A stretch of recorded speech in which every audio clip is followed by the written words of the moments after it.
Hello students. Today we are going to discuss about the factor affecting solubility of gas in liquid and Henry's law.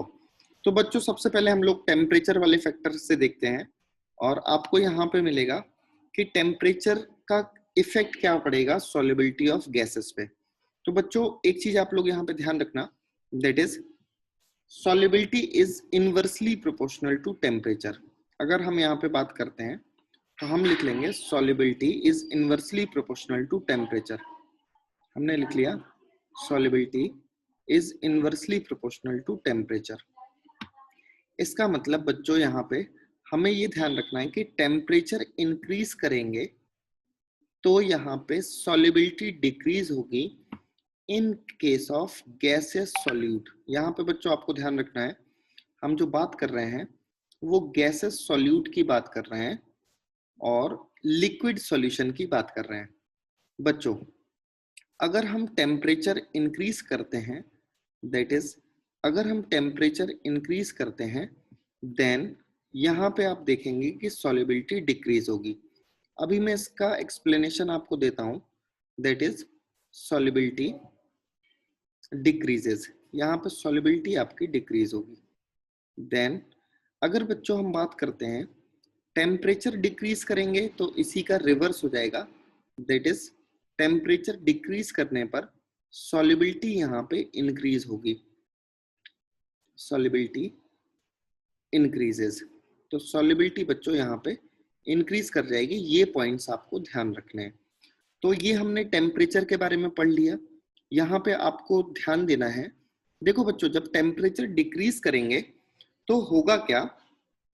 Suppose मान लो हम दो condition देखते हैं, एक जब temperature increase करते हैं और दूसरा जब टेम्परेचर डिक्रीज करते हैं। तो सपोज मान लीजिए बच्चों ये लिक्विड के पार्टिकल्स होंगे जिसमें कि गैसेस डिसॉल्व हो रखी हैं।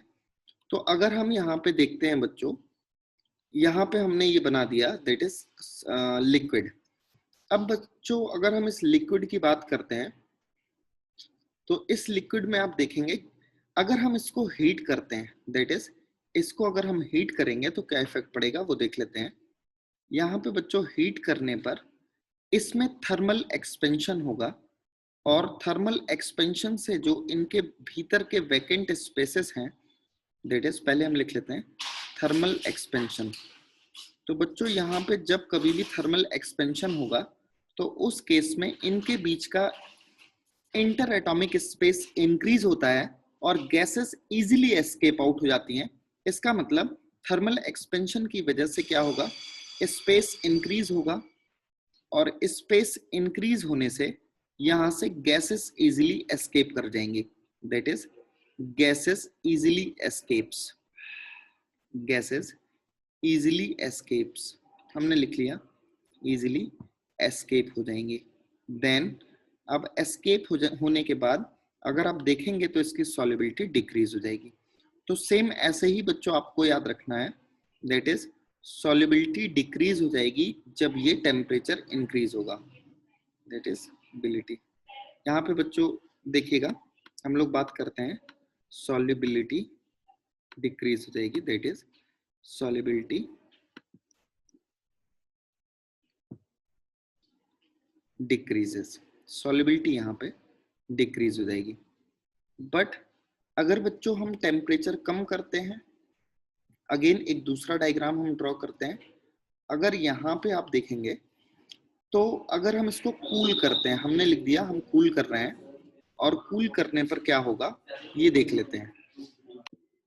अब देखिए बच्चों यहाँ पे हम बात करते हैं, जैसे अगर हम इसे कूल करेंगे इसका मतलब पार्टिकल्स जो होंगे inter space, inter molecular space वो डिक्रीज होगा और डिक्रीज होने की वजह से गैस का पार्टिकल का साइज अगर बड़ा होगा तो वो इजीली एस्केप नहीं हो सकते। इसका मतलब सॉल्युबिलिटी इंक्रीज हो जाएगी। तो यहाँ पे हमें बस दो बातें ध्यान रखनी है कि अगर टेम्परेचर इंक्रीज करेंगे तो सॉल्युबिलिटी डिक्रीज होगी और टेम्परेचर डिक्रीज करेंगे तो सॉल्युबिलिटी इंक्रीज होगी in case of gases solute. तो ये बातें बच्चों ध्यान रखनी है। इसके बाद दूसरा फैक्टर हम देखेंगे प्रेशर। अब बच्चों आप लोग ध्यान से देखिए, सेकंड फैक्टर की बात करते हैं दैट इज प्रेशर। और यहाँ पे बच्चों सबसे पहले हम एक वेसल बनाते हैं और उस वेसल के बेसिस पे देखेंगे कि प्रेशर का क्या इफेक्ट पड़ेगा। और क्यों पड़ेगा? तो बच्चों हमने एक वेसल बना ली जिसमें हमने लिक्विड को फिल कर रखा है और उसमें हम गैसेस को डिसॉल्व करना चाहते हैं। तो सपोज मान लीजिए बच्चों ये इसमें इस तरह से ये लिक्विड फिल किया गया है और इसको हमने लिख लिया दैट इज सॉल्वेंट। तो ये हमारे पास सॉल्वेंट होगा that is in liquid state और इस सॉल्वेंट के ऊपर यहाँ पे एटमॉस्फेरिक प्रेशर की वजह से कुछ ना कुछ गैसेस का अमाउंट जरूर प्रेजेंट होगा। सपोज मान लीजिए हमने गैसेस के पार्टिकल्स कंसीडर कर लिए, तो ये गैसेस के पार्टिकल्स यहाँ पे होंगे और जब तक इस पे कोई प्रेशर नहीं लग रहा है तब तक हम इसे 1 एटमॉस्फेयर कंसीडर करेंगे और आप देखेंगे यहाँ पे कुछ अमाउंट गैस का डिसॉल्व हो जाएगा जो कि एटमॉस्फेरिक प्रेशर के रेफरेंस में डिसॉल्व होगा। अब बच्चों अगर हम बात करते हैं, मान लीजिए हमने यहाँ पे एक पिस्टन लगा दिया और इस पिस्टन को हमने क्या किया, इसको कंप्रेशन स्टार्ट कर दिया। दैट इज अगर हमने यहाँ पे कंप्रेशन स्टार्ट कर दिया, इसका मतलब ये जो पिस्टन है ये डाउनवर्ड मूव करेगा और डाउनवर्ड मूव करने के बाद इसको हम इनिशियल कंडीशन मेंशन कर लें और फाइनली मान लीजिए आपका पिस्टन यहाँ तक मूव करके आ गया। ये हमने फाइनल कंडीशन मान ली। तो इस केस में बच्चों जब कंप्रेशन होगा तो आपको पता है liquid are incompressible but gases particle can compress. तो यहाँ पे देखेंगे, यहाँ पे गैसेस के पार्टिकल्स का कंसंट्रेशन बढ़ जाएगा और इस बढ़े हुए कंसंट्रेशन की वजह से अब यहाँ पे गैसेस का डिफ्यूजन का rate in the liquid increase हो जाएगा। तो दैट इज यहाँ से गैसेस डिफ्यूज होना स्टार्ट हो जाएंगी और डिफ्यूज होने के बाद यहाँ पे अगर आप देखेंगे तो गैसेस के पार्टिकल्स ज्यादा अमाउंट में डिसॉल्व होंगे in comparison to the previous condition. तो बच्चों जैसे ही हमने यहाँ पे कंप्रेशन किया, आपने देखा कि यहाँ पे जो गैसेस की सॉल्युबिलिटी है वो सॉल्युबिलिटी इंक्रीज कर गई। दैट इज इसको हमने लिख लिया सॉल्युबिलिटी इस केस में इंक्रीज हो जाएगी। दैट इज हमने लिख लिया सॉल्युबिलिटी इंक्रीजेस ऑन कंप्रेशन। जब हम कंप्रेशन करेंगे तो सॉल्युबिलिटी इंक्रीज होगी और कंप्रेशन का मतलब होगा बच्चों हम प्रेशर इंक्रीज कर रहे हैं। तो हमने यहाँ पे लिख लिया प्रेशर इंक्रीजेस। यहाँ पे प्रेशर इंक्रीज करने पर या फिर कंप्रेशन करने पर सॉल्युबिलिटी इंक्रीज होती है। बट अगर हम इसी का दूसरा कंसेप्ट देखें, दैट इज यहाँ पे कंप्रेशन करने के बाद अगर हम यहाँ पे एक्सपेंशन करते हैं, दैट इज हमने लिख लिया एक्सपेंशन करते हैं, इसका मतलब बच्चों हम प्रेशर को डिक्रीज कर रहे हैं। दैट इज यहाँ पे हम लिख लेंगे प्रेशर डिक्रीजेस। हमने लिख लिया प्रेशर डिक्रीजेस। यहाँ पे प्रेशर जो होगा वो डिक्रीज हो जाएगा। अब देखो जब प्रेशर डिक्रीज होगा इसका मतलब ये पिस्टन अपवर्ड मूव करेगा, फिर से यहाँ पे कंसंट्रेशन पार्टिकल्स का कम हो जाएगा और कम होने पर दैट इज सॉल्युबिलिटी पे क्या इफेक्ट पड़ेगा। तो डायग्राम बनाने की जरूरत नहीं है, अब आप बता सकते हैं सॉल्युबिलिटी डिक्रीज कर जाएगी। दैट इज यहाँ पे हमने लिख लिया सॉल्युबिलिटी डिक्रीजेस। इसका मतलब अब हमें ये क्लियर हो गया कि what will be the effect of pressure on the solubility. तो बच्चों यहाँ पे हम लिख लेते हैं that is solubility is directly proportional to pressure. हमने लिख लिया solubility is directly proportional to pressure. That is ये जो प्रेशर होगा इसे हम लोग एक्सटर्नल प्रेशर कंसीडर करेंगे। कहने का मतलब अगर हम यहाँ पे देखें और अगर हम यहाँ पे प्रेशर को इंक्रीज करें, सपोज मान लो हमने प्रेशर को इंक्रीज कर दिया, दैट इज प्रेशर इंक्रीज करने पर सॉल्युबिलिटी इंक्रीज कर जाएगी। हमने लिख लिया सॉल्युबिलिटी इंक्रीजेस, ये सॉल्युबिलिटी इंक्रीज कर जाएगी। देन यहाँ पे आप देखेंगे प्रेशर इंक्रीज करने पर सॉल्युबिलिटी इंक्रीज करती है, तो इसको हम दूसरे तरीके से भी लिख सकते हैं that is solubility increases on increasing pressure. Similarly, solubility decreases on decreasing pressure. That is, अगर हम प्रेशर को डिक्रीज करेंगे तो solubility डिक्रीज हो जाएगी। तो बच्चों यहाँ पे बस आपको ध्यान रखना है कि जो गैसेस के पार्टिकल्स होते हैं वही कंप्रेसिबल होते हैं और सिर्फ इन्हीं का कंप्रेशन पॉसिबल हो सकता है। तो इनके कंप्रेशन की वजह से यहाँ पे एक प्रेशर ग्रेडियंट क्रिएट होगा जो कि गैसेस को लिक्विड मॉलिक्यूल्स में सोल्युबलाइज होने के लिए फोर्स करेगा। तो these are the two main and basic factors for the solubility of gases in the liquid and these are temperature and pressure.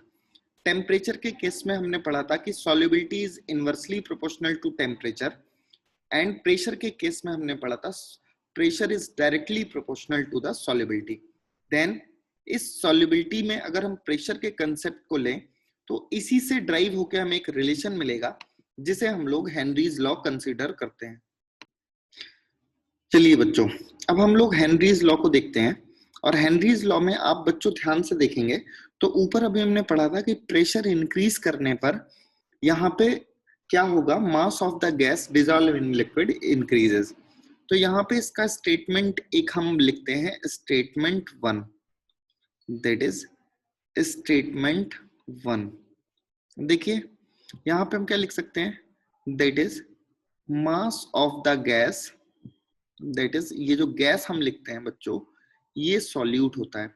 Mass of the gas dissolve in the liquid, dissolve in the liquid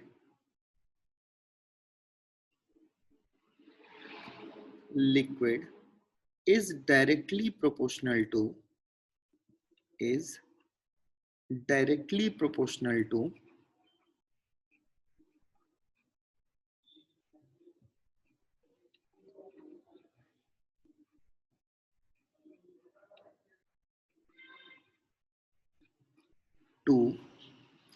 external pressure. जो हम बच्चों pressure लगा रहे हैं that is external pressure. यहां पे हम लिखेंगे that is external pressure applied over the liquid, applied over the liquid. ये तो हमारा एक स्टेटमेंट हो गया ओवर द लिक्विड. यहाँ पे बच्चों हमने लिख लिया कि जितना भी मास गैस का डिसॉल्व होगा that is directly proportional to, हमने लिख लिया मास ऑफ गैस डिसॉल्व. यहाँ पे हमने इसको लिख लिया mass of the gas dissolve is directly proportional to P external. बच्चों जो भी हम एक्सटर्नल प्रेशर लगाएंगे उसके अकॉर्डिंग. अब देखिए इसी स्टेटमेंट को हम दूसरे टर्म में लिखते हैं दैट इज स्टेटमेंट 2. यहाँ पे बच्चों अब की बार जो हम लिखेंगे ये जो सेकंड स्टेटमेंट है ये बच्चों आपको ध्यान रखना है that is in terms of mole fraction. अगर हम यहाँ पे बात करते हैं in terms of mole fraction of solute, हमने लिख लिया मोल फ्रैक्शन ऑफ सॉल्यूट. तो बच्चों जो सॉल्यूट का मोल फ्रैक्शन होगा उसके रिस्पेक्ट में बात करेंगे तब भी यहाँ पे हम इस स्टेटमेंट को ध्यान से देखेंगे दैट इज सॉल्यूट. अब देखो बच्चों इस स्टेटमेंट में हम क्या बोलेंगे, जो भी गैसेस हैं हमारे पास, सपोज मान लो हमारे पास किसी एक लिक्विड हम बनाते हैं दैट इज हमने यहाँ पे एक लिक्विड बनाया, इसको ध्यान से देखिएगा. इसके ऊपर जो भी गैसेस होंगी दैट इज जो भी गैस यहाँ पे रिस्पॉन्सिबल होगी डिफ्यूजन के लिए, यहाँ पे हमने बना दिया है ये गैसेस. अब बच्चों देखिए ये जो गैस का प्रेशर होगा that is partial vapour pressure of gas.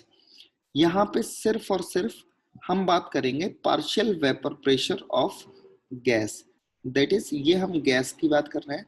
तो बच्चों देखो जितना ज्यादा पार्शियल प्रेशर होगा उतने ही ज्यादा नंबर ऑफ मोल्स डिसॉल्व होंगे. इसका मतलब मोल फ्रैक्शन भी उतना ही ज्यादा बढ़ेगा, क्योंकि बच्चों आपको पता है मोल फ्रैक्शन अगर हम सॉल्यूट के लिए लिखते हैं तो that is equal to number of moles of solute, that is number of moles of solute upon total number of moles of solution. तो हम लिख लेते हैं n सॉल्यूशन, इसको हमने n लिख दिया. तो बच्चों अगर मास इसका डिसॉल्व ज्यादा होगा दैट इज ज्यादा से ज्यादा गैस डिसॉल्व होगी तो उस केस में ये वैल्यू इंक्रीज करेगी. इसका मतलब स्टेटमेंट 2 में हम लिख सकते हैं that is the partial vapour pressure of the gas, हम यहाँ पे लिख लेते हैं partial vapour pressure of the gas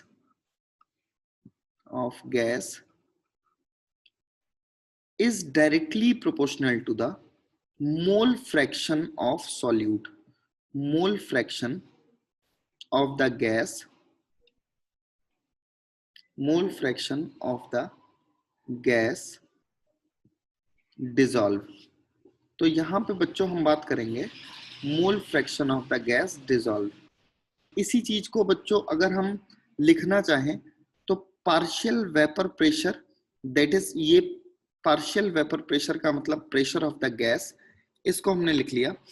partial vapour pressure of the gas is directly proportional to mole fraction of the solute. यहां से जो हमें स्टेटमेंट मिलेगा दैट इज, अब बच्चों इसको हम यहाँ पे लिख सकते हैं P is equal to, proportionality का साइन हटाएंगे तो यहाँ पे हमें एक कांस्टेंट मिलेगा दैट इज हेनरीज कांस्टेंट, और इसके साथ में हमने लिख दिया मोल फ्रैक्शन ऑफ द सॉल्यूट. तो बच्चों यहाँ पे आप देखेंगे कि अगर पर्टिकुलर लिक्विड की बात कर दें या पर्टिकुलर गैस की बात कर दें तो उस केस में हेनरीज कांस्टेंट एक फिक्स वैल्यू होगी. दैट इज अगर हम किसी गिवन कंपाउंड में ग्राफिकल रिप्रेजेंटेशन करें और एक एक्सिस पे हम लिख दें partial pressure of the gas, और दूसरी एक्सिस पे बच्चों हम लोग ड्रॉ कर दें that is mole fraction of the solute. तो यहाँ पे आप देखेंगे ये जो ग्राफ जाएगा वो स्ट्रेट लाइन ग्राफ जाएगा इस तरह से. तो जब हम इसका कंपैरिजन करते हैं बच्चों तो ये वाली डेफिनेशन आपको एग्जामिनेशन के पॉइंट ऑफ व्यू से ध्यान रखनी है.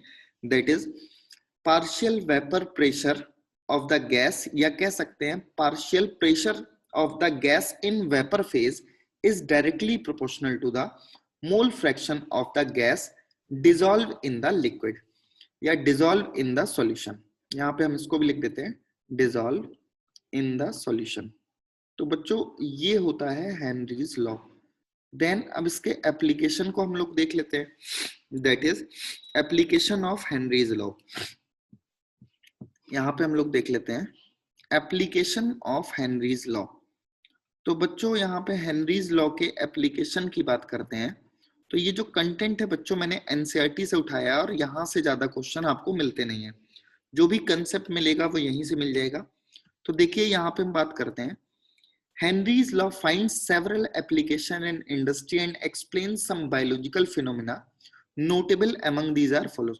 सबसे पहले देखिए यहाँ पे हम बात करते हैं to increase the solubility of CO2 in soft drinks. बच्चों जब CO2 को हम डिसॉल्व करते हैं तो वो सॉफ्ट ड्रिंक बन जाएगा, और सॉफ्ट ड्रिंक या सोडा वाटर के साथ में डिसॉल्व करें. देन बोतल is sealed under high pressure. जब हाई प्रेशर में हम इसको दैट इज सील करेंगे तो यहाँ पे CO2 की सॉल्युबिलिटी इंक्रीज हो जाएगी. दूसरा point, scuba divers must cope with high concentration of dissolve gases while breathing air at high pressure under water. Increased pressure increases the solubility of atmospheric gases in the blood. बच्चों gas की solubility blood में बढ़ जाएगी on going inside the sea. अब देखो when the divers come towards surface the pressure gradually decreases. जैसे वो नीचे से ऊपर की तरफ आएगा तो प्रेशर धीरे धीरे करके डिक्रीज होगा. This releases the dissolved gases and leads to the formation of bubbles of nitrogen in the blood. बच्चों ये बबल्स का फॉर्मेशन होता चला जाएगा जो कि हमारे ब्लड कैपिलरीज के लिए हार्मफुल होता है. This blocks the capillaries. अगर साइज बढ़ेगा तो कैपिलरीज ब्लॉक हो जाएंगी and creates a medical condition that is bends. यहाँ पे बेंड्स बोलते हैं जब ये गैसेस ट्रैप हो जाएंगी और ये ब्लॉक कर देंगी कैपिलरीज को, which are painful and dangerous to life. और बच्चों अगर हम सडन ऊपर की तरफ आ जाते हैं तो उस केस में कैपिलरी रैप्चर होने के चांसेस होते हैं due to sudden decrease in pressure. Then देखिए to avoid bends as well as toxic effect of high concentration of nitrogen in the blood, the tank used by scuba divers are filled with diluted air with helium. बच्चों ये point याद रखिएगा, इसका मैं colour change कर देता हूं, that is helium. यहाँ पे हम नाइट्रोजन को रिप्लेस कर देते हैं हीलियम से, that is 11.7% helium. 56.2% nitrogen and 32.1% oxygen are filled in the oxygen cylinder of scuba divers. ये क्वेश्चन बच्चों परसेंटेज से रिलेटेड आपको पूछा जाता है, इसीलिए इस क्वेश्चन को जरूर ध्यान रखना। देन अगर हम हाई एल्टीट्यूड्स की बात करें, the partial pressure of oxygen is less than the ground level. वैसे भी बच्चों आपको पता होगा कि अगर हम हिली एरियाज पे जाते हैं तो वहां ऑक्सीजन का कंसंट्रेशन कम हो जाता है due to decrease in atmospheric pressure. This leads to the low concentration of oxygen in the blood and tissue of people living at high altitude और climbers. Low blood oxygen causes climbers to become weak and unable to think clearly. Symptoms of this condition is known as anoxia. यहाँ पे इस condition को that is anoxia कहते हैं। Anoxia का मतलब होगा ब्लड में ऑक्सीजन का कंसंट्रेशन डिक्रीज होना। that is, इसको लिख लेते हैं, decrease in concentration of oxygen in blood. तो बच्चों ये पॉइंट आप लोग ध्यान रखना। इसके अलावा अगर ऑक्सीजन की डिफिशियंसी की वजह से कोई डिजीज हो जाती है मान लीजिए, तो उस डिजीज को हम लोग बोलेंगे दैट इज साइनोसिस। साइनोसिस का मतलब होता है बच्चों ब्लूनेस ऑफ द स्किन, या हम इसको लिख सकते हैं bluish discoloration of the skin and cornea. तो हमने लिख लिया दैट इज ब्लूइश डिस्कलरेशन